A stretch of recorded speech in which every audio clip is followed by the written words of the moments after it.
Hey everybody, welcome to Sports Map Texans. I'm John Granado, that's Josh Jordan. You can hear us on ESPN 97.5 and 92.5. You can also see Josh's work, sportsmaphouston.com. Hit subscribe to Sports Map Texans if you haven't yet, so you got all of our content here about your Houston Texans. A lot of NFL pundits are coming around on the Texans draft picks, Josh. Did they have the best draft class in 2023 so far in this NFL season? It's certainly early, but I believe so. Dan Orlovsky said on NFL Live the other day he believes it is. And if you look at how many guys they're using out of this draft class, obviously Stroud, Will Anderson, Tank, but Henry To'oTo'o, Jared Patterson has had to start for you at center. And then, of course, when Juice Scruggs comes back, he looked great in the preseason. So, and Tank Dell, he had the highest PFF grade for any rookie last week, highest passer rating when throwing to him this year. He's been incredible. So I don't know how you don't pick the Texans at this point. No, C.J. Stroud is definitely leading the way on that one, too. He is just so much better than I think any of us thought he was going to be getting it the way that he is right now. It's just fabulous. And then I never was a big proponent of trading away all those draft picks. When you're not ready to win, and the Texans aren't ready to win yet, you're not in go-for-it mode. But if Will Anderson continues to play the way that he is, he's going to be worth all those draft picks.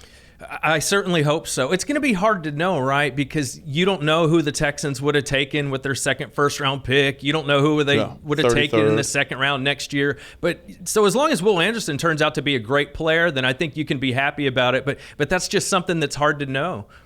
Right. Well, and with his 2022 draft, with Stingley, who's out again, with Kenyon Green, who is out and just wasn't very good and doesn't have the future doesn't look bright for him. I think Nick Caserio really needed this. I really do. And I think that this draft might be saving him, no? 100%. Think of what we were talking about the other day about Stingley being injury prone. I did a little digging. Kenyon Green had a knee issue that he was flagged for. Daniel Jeremiah talked about he could fall out of the first round. Nick still drafted him. And then even Mechie, he had the ACL. They drafted him coming off an injury too. So I think maybe Nick learned a little something coming into this draft. Like maybe let's not be so risky at the top of the draft with injury guys.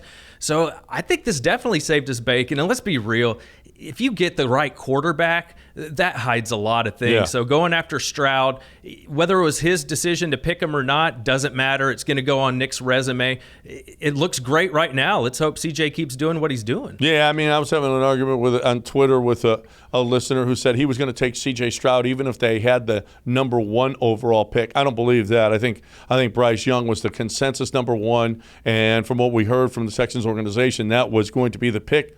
We don't know, but it all certainly worked out. And how ironic is it that win that they had against the Colts that everybody was complaining about and everybody was blaming them for could turn out to be the biggest blessing in disguise. 100%. And I'd also like to we got to give D'Amico some credit, right? He had to have some kind of influence on the players that he wanted and the character and what he wanted for his scheme. So it's not a surprise to me that you bring D'Amico in and the drafts look a lot better. To'oTo'o, you got him in the middle rounds. He's out there starting for you at linebacker. Yeah. And that's an Alabama linebacker that D'Amico wanted. So I think we should give him a little props. And then just quickly, I see a lot of, we kind of got our Deshaun and our D-Hop, our quarterback wide receiver combo of the future. And with Tank Dell and C.J. Stroud, that's what we've been waiting for in Houston, some watchable football, some exciting offense.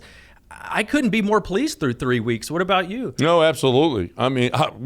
CJ looks like he is going to be a guy for the future. It's early, but, and we talk about the lack of interceptions. He hasn't thrown an interception yet.